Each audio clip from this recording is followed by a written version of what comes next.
The advertisement had cost Jonah 50 cents, a price that felt steep when his worldly assets consisted of a half-finished dugout, a mule with a sour disposition, and a land claim that was mostly rock and regret. It had promised a plain, hard-working woman of good character, seeking a husband and a new life on the frontier. Jonah had pictured someone weathered and sturdy, with hands used to labor and a gaze that did not expect poetry. He needed a wife to satisfy the terms of the Homestead Act, to prove he was cultivating a family and a future, not just squatting on a patch of dirt the railroad might want later. He needed a partner in survival. But when the stagecoach from Reno finally ground to a halt in the dusty main street of Providence, Nevada, the woman who descended was not plain. She was not sturdy. She was a vision from a world he had only read about in dime novels. "That he can't be my bride," Jonah murmured to himself, the words a dry scrape in his throat. She moved with a fluid grace that seemed to defy the oppressive summer heat. Her dress was a marvel of dark blue silk, the color of the sky just after the sun has vanished, cut in a style he'd never seen before. It had a high collar that framed a face of impossible delicacy, and it clung to her form before parting at the sides of her legs, revealing not work boots, but small, embroidered slippers. Her black hair was coiled in an intricate knot, held by a single pin of dark, gleaming wood. She held a small, leather-bound case in one hand and stood by the stagecoach as if she were waiting for a carriage on a city avenue, not blinking at the grit stinging the air. The whole town of Providence, all 47 souls who were not out on their claims, seemed to stop and stare.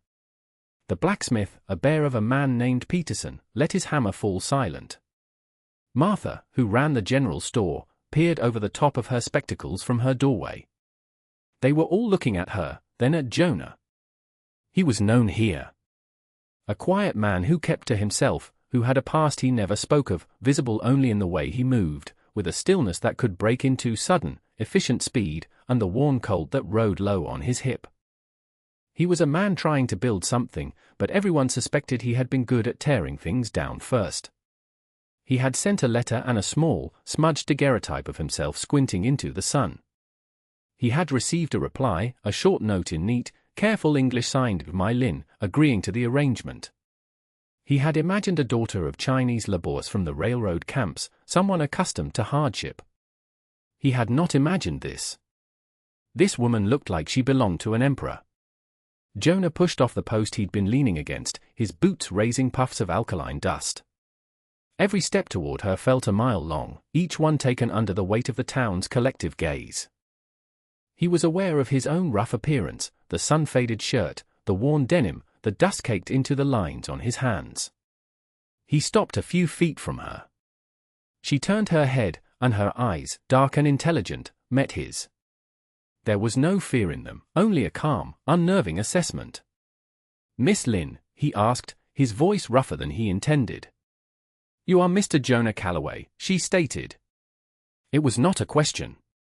Her English was perfect, accented but clear, like pebbles rolling in a clear stream. "I am," he said. He gestured vaguely at her trunk, which the driver was now wrestling from the top of the coach. "Is that all you have?" "It is sufficient," she replied. The silence that followed was thick and uncomfortable. Jonah was a man of few words on his best day, and this was not his best day. He had expected to offer a shy welcome to a nervous woman. Instead, he felt like a hired hand reporting to the lady of the manor. He cleared his throat. "My wagon is over here. The claim is about 5 miles out of town." She gave a single, slow nod. She did not look at the dusty, splintered wagon bed or the sullen mule hitched to it. She looked past him, at the raw, clapboard buildings of Providence, at the endless, shimmering expanse of sagebrush and heat-hazed mountains beyond. He could not read the expression on her face. It was as smooth and unrevealing as polished stone. She was here, in this godforsaken corner of the world, to marry him. But as she walked toward the wagon, her silk dress whispering in the dust, Jonah felt a cold certainty settle in his gut. He had paid 50 cents for an advertisement, but he was about to pay a much higher price for whatever secret had just stepped off that stagecoach. The journey to the claim was made in near total silence. The squeak of the wagon wheels and the plodding of the mule were the only sounds. Mai sat on the hard wooden bench beside him, perfectly poised, her back straight.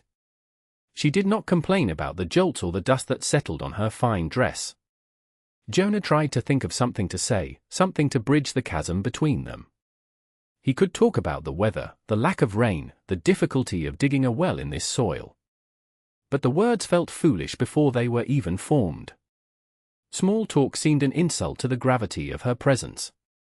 His homestead was not a ranch, not yet.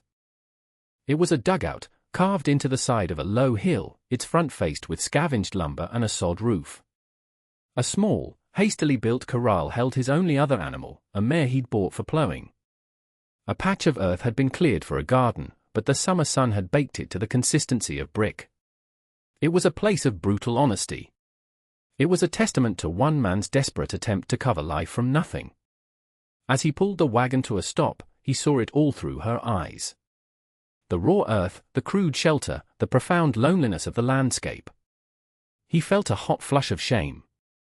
He was not ashamed of his work, it was hard, honest labor. He was ashamed that he had brought this woman, a woman who looked like she was made of moonlight and jade, to a home made of dirt. He got down and went around to help her, but she was already on the ground, moving with that same contained grace. She stood for a long moment, simply looking at the dugout. Her expression remained unreadable. "This is it," he said, the words inadequate. "It's not much, but it's dry. The well water is sweet." "It is a start," she said, and for the first time, her voice held a note he could not quite place. It wasn't pity, or disappointment. It was something else. Something like resolve. He carried her trunk inside. The interior was a single room, surprisingly cool, with a packed earth floor, a stone hearth, a rough-hewn table with 2 stools, and a bed built into the wall. It was sparse and clean. He had spent the last week sweeping and scrubbing, trying to make it presentable. She walked to the center of the room and slowly turned, taking it all in. Her gaze lingered on the single window, a small square cut into the wooden facade that looked out onto the barren expanse. Jonah waited for her to speak, to weep, to demand to be taken back to town. Instead, she turned to him. "There is a man in town. A large man with a florid face and a grey waistcoat. He watched us." "Who is he?" Jonah was taken aback by the directness of the question. "That's Franklin Barrett. He owns the biggest ranch in this valley. Owns the freight office, too. Thinks he owns everything else. He does not like you," she said. "The feeling's mutual," Jonah grunted. "He wants this claim. There's a year-round spring on the back quarter. The only reliable water for 10 miles. He's been trying to run me off since I filed the papers. And marrying me secures your claim," she finished for him. "It does," he admitted. "The government likes to see a family man. Makes it look permanent." She nodded, her eyes distant. "I see. Permanence is important." She looked around the small, dark room again, and he had the feeling she wasn't just talking about the land. What he found in her trunk later that evening, while she was outside looking at the stars, would prove that her idea of permanence was very different from his own. It was a bundle of papers, tied with a ribbon, and on top was a legal document, a contract not between a man and a woman, but between her father and a San Francisco trading company, with Franklin Barrett's name listed as a local agent. The confrontation came 2 days later. Jonah needed supplies, and he couldn't put it off any longer. He asked Mai if she wanted to stay at the dugout, but she insisted on coming with him, her face set with that same quiet determination. She had changed out of the blue silk dress and now wore a simple, dark cotton skirt and blouse she must have had in her trunk. The clothes were practical, but on her, they still looked elegant. When they walked into Martha's General Store, the handful of customers fell silent. Franklin Barrett was there, leaning against the counter, a fat cigar in his hand. He was flanked by 2 of his ranch hands, men with dull eyes and the casual cruelty of those who are paid to enforce another man's will. Barrett smiled, a slow, predatory spreading of his lips. "Well now, Calloway. I see you've collected your mail." I must say, the catalogue picture didn't do her justice. His eyes roamed over Mai, insolent and possessive. Jonah felt a familiar, cold rage begin to uncoil in his belly. He had worked hard to bury that part of himself, the part that solved problems with the colt on his hip. He stepped slightly in front of my Barrett. We're here for flour and salt. Not for conversation.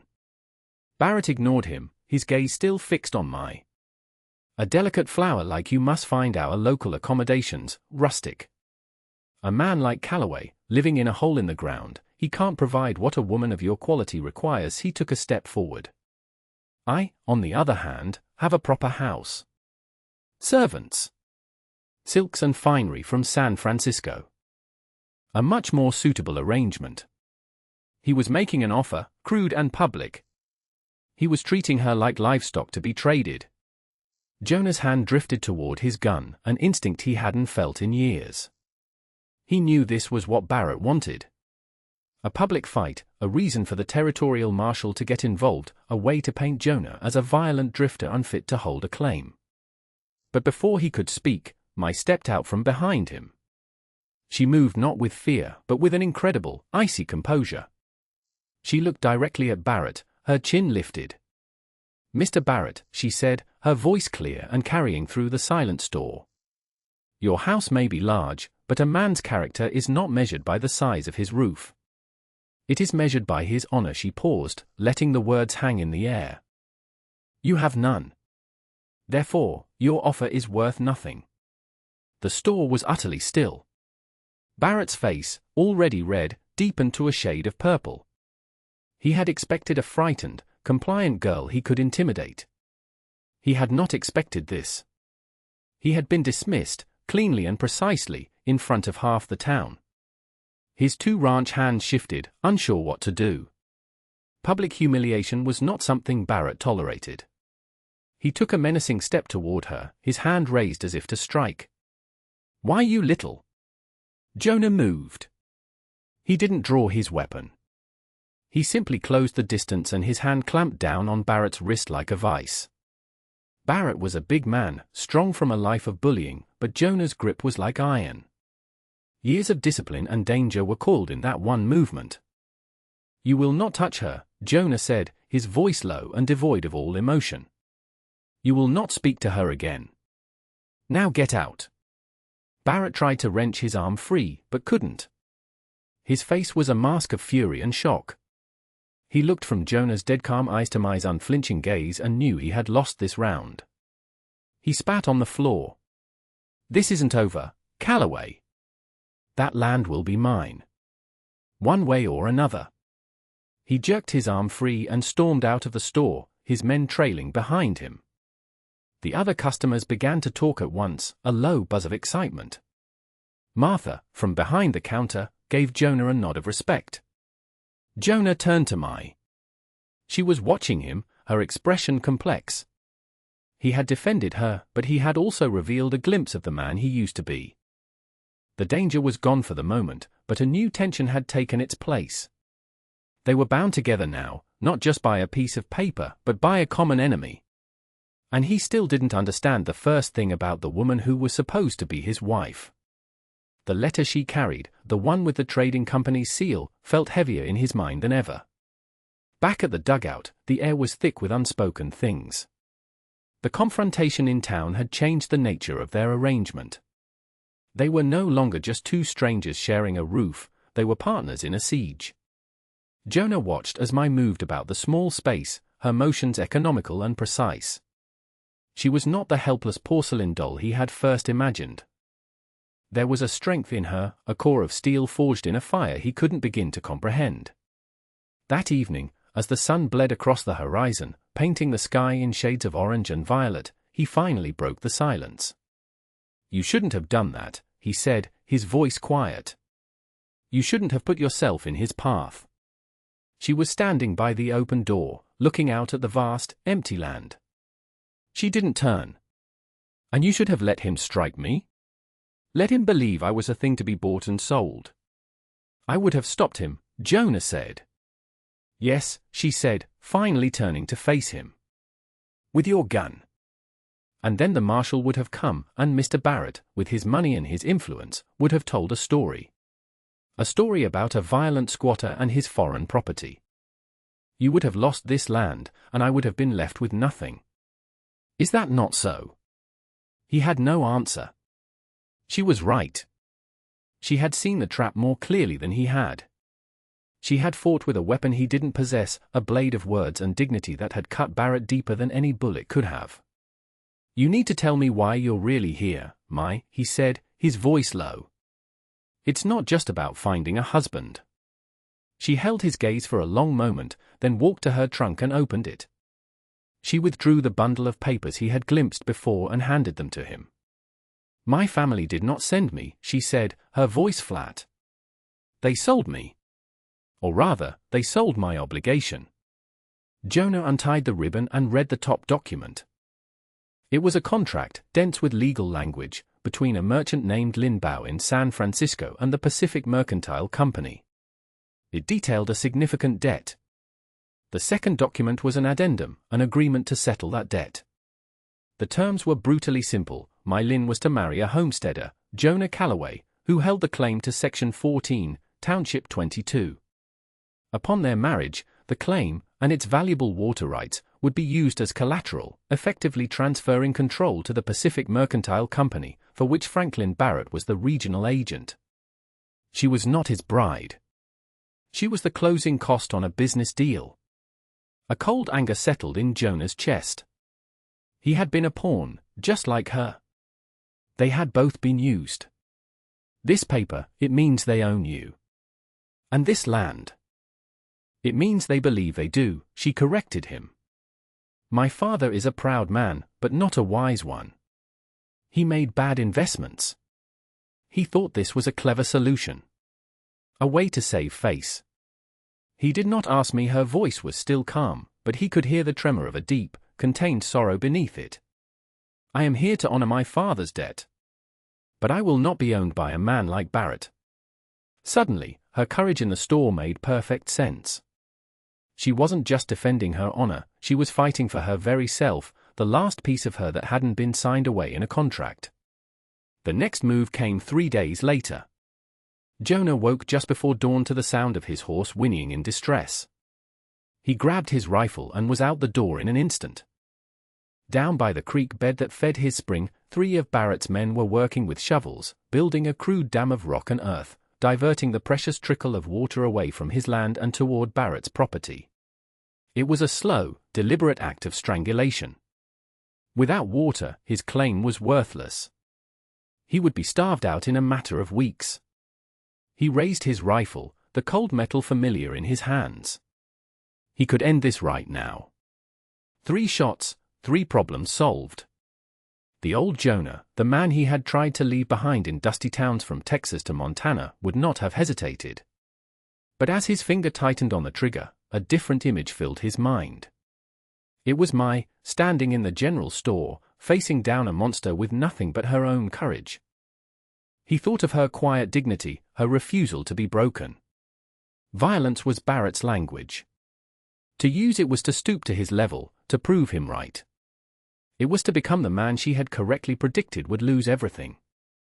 He lowered the rifle. There had to be another way. He spent the day watching them from a ridge, his mind racing. The legal papers.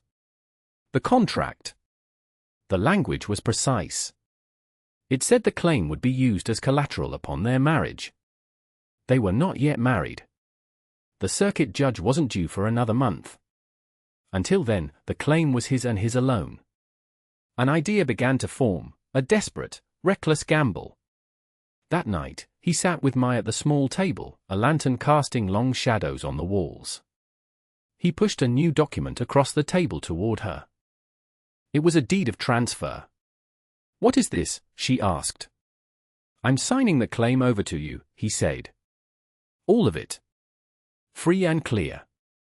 The contract your father signed is with me. If I no longer own the land, the contract is void. They can't take what I don't have." She stared at the paper, then up at him, her eyes wide with disbelief.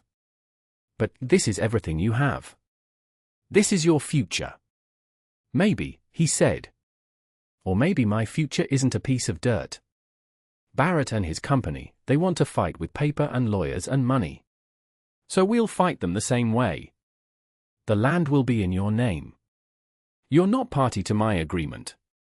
They'll have no claim on you, or the land. It was an act of absolute trust, and they both knew it. He was giving her the power to cast him out, to leave him with nothing but the clothes on his back. He was placing his entire world in her hands. She looked at him, truly looked at him, for what felt like the first time. The barriers between them, the suspicions and the secrets, seemed to dissolve in the quiet lantern light. She saw not the rough homesteader, not the dangerous man with a gun, but someone who understood what it meant to be trapped. She picked up the pen, dipped it in the inkwell, and signed her name on the witness line of his signature. Then she pushed another piece of paper toward him. It was a blank page from her journal. "What is this for?" he asked. "A new contract," she said, her voice soft but firm. "Between us.